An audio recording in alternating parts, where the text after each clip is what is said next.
Hey, it's Howard Naylor from the Listening Chair. Welcome back to another episode. We got a good one for you today, folks. I'm here in upstate New York, in Vestal, New York, at Audio Classics with the owner, Steve Rowell. It's a fantastic audio store. Most people, when they think of Audio Classics, they think about Macintosh, and with good reason.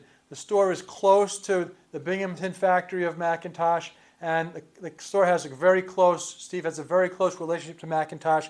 This place is like a Macintosh museum. There are prototypes. There are very early models from the 50s, from the 60s. They're all in cases. They're beautifully maintained. It's a very interesting place to go. If anyone's up here, they should come check it out. But also, Audio Classics sells a lot more than Macintosh. There's many, many brands they sell. It's a super interesting place. So come join us, check out our tour, and we hope you enjoy it.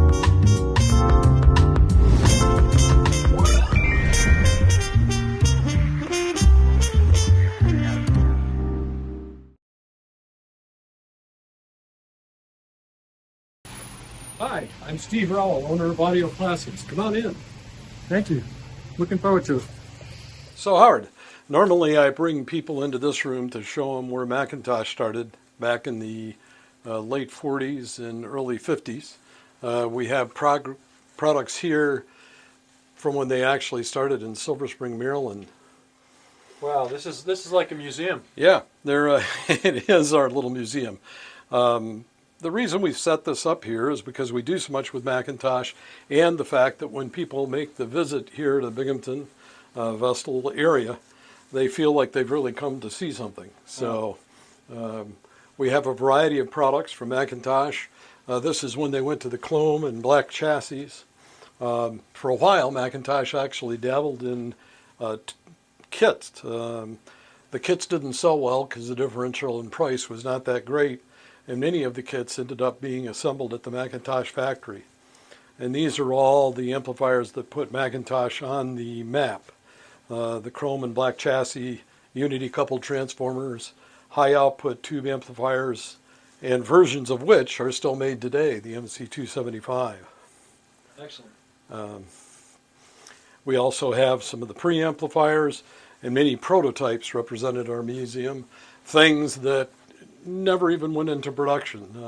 So I was told this whole cabinet here are prototypes. Is that right? Yeah, pretty much. Yeah, the MB50 tuner amplifier never went into production. This is an MR78 made by Richard Montefiore, which is a multi-band MR78, probably the only one in the world that picks up almost every radio frequency. Some prototypes for MR77s. MR79, MR81 units that never went into production. And what do we have over here? Over here we have a sample of units that Davey O'Brien used to use when Macintosh did the clinics back in the 60s. The purpose of the clinics was to show the superiority of the Macintosh components. Most components would end up having a bathtub frequency curve and also show distortion at extremes or even in midband. Macintosh was flat in frequency response, very low in noise and distortion, and had perfectly flat curves across the board. Are the items here for sale in this room? Or if you got enough money, anything's for sale. Okay, we'll sell anything. I won't ask about your price. So, very good. And this is other Macintosh, in addition to making their own equipment, make much of their own test equipment because there simply isn't anything in the marketplace that they can find to simply do it. So they make their own test units in many cases as well. Very nice. We have a museum of audio gear through the ages. We start out with... Wow, this is impressive. The Edison Photograph. This is an exact reproduction of the phonograph, the tinfoil phonograph, that's found in the Edison Museum down in New Jersey. Wow. It was made from the drawings of the original. We also have a Berliner. This is an 1884 model Berliner phonograph. Both of these are workable units and will produce sound. It certainly was the highest in fidelity at the time, but it certainly isn't today. Where'd you pick that up? Again, that's another reproduction of the Berliner. They're extremely rare, so to find something like that would be near impossible. Okay. And if you could, it would be very expensive. Right. We kind of jump ahead because we're Macintosh specialists here. This is a Macintosh Ae2 Preamplifier that was made in Silver Spring, Maryland before they moved to Binghamton, New York. Okay. It's a monophonic tube preamplifier. It has an outboard power supply, or it can get its power supply off the tube amplifier that went with it. An interesting thing to note, even though this was made in the late 40s, this preamplifier is completely serviceable, and we can bring it up to specs that really rival modern day components, and it can be used with any current component. Really? Amazing product. Wow, that is incredible. Great. Down here we have the 50W2 amplifiers that put Macintosh on the map. This amplifier produced 50 watts at under 1% distortion at a time when a 50 watt amplifier was extremely high in power, and distortion was much higher. That was a high power amp in those days. And it would do that all from 20 to 20,000 cycles, the audio frequency range. These amplifiers are the amps that put Macintosh on the map.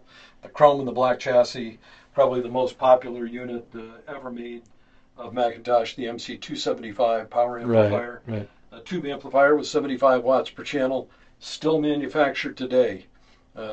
First manufactured in the mid-60s. Wow. I wonder what the longest running production component is. That would have to be in terms of Macintosh. I can't think of any other manufacturer that has anything that would even rival that, other than possibly the Klipschorns that have been around since 1947 or so. Great. These are more of the Macintosh units. Most of these are stereo units. This was the best Macintosh tube tuner, the MR71, and the step-down unit, the MR67. The 71 was able to pull in weaker stations. The 71 was made more for people who lived in cities. We have early Macintosh stereo preamplifiers of different sorts. The MPI-4 oscilloscope. Macintosh, again, actually supplied a test gear. You could look for your stereo separation, your signal strength, your multipath, power output. It was a wonderful device. Only $6.99 when it was new. Now they sell for many times that. Very, very nice. An MC75 Gold Edition, 60th anniversary model for 2009. Gold very often, do they? Nope. That's a 275 Gordon Gow model that came out back in about the mid-1990s. This represents the state of the art at the time that it was manufactured. This is actually an Edison diamond disc player. The records were cut vertically, which cut down on record noise. Right. It has a large horn behind the driver, and as you can see, the records themselves were extremely thick, not unlike the heavy. It's more than 180 grams. Yeah, it's way more than 180 grams. Wow. It was cut vertically, much like a CD is today with the pits in the CDs. So now this would be non-electronic, right? this was non-electronic. This was all acoustic, and then the motor was run by a spring. And it's quite amazing how far it throws the sound. And if you listen to detail, how much detail you can hear in the instruments. Quite a piece. One thing that I've always, when listening to these old record players, there's a certain immediacy to the sound that you don't get the sound staging, you don't get the hyper detail. You might get some detail, you don't get the hyper detail. You won't get certain things that you get with a modern piece of gear, but there's a certain quaintness and a certain immediacy that's quite appealing. Yeah, I always found it quite amusing that they said that when they used these on stage and compared them to the actual human voice or an actual recording, they couldn't tell the difference. Obviously, it was pretty easy to tell. So, but they were the best that there was at the time. Old advertisement for Edison, and I just always liked the wording of the advertisement if you take a look at it, and the different font sizes that were used and how it was laid out. It's pretty amazing. Very nice. Well, one thing I noticed about you, about your store, is that you guys don't take yourself too seriously. Oh, hardly. Anybody who calls up and gets the voice message from the store will figure that out. And Yeah. I look around and I see signs around like this one. If it's in stock, we have it unless we can't find it. Yeah, So that's true. it's, Yeah. pretty funny.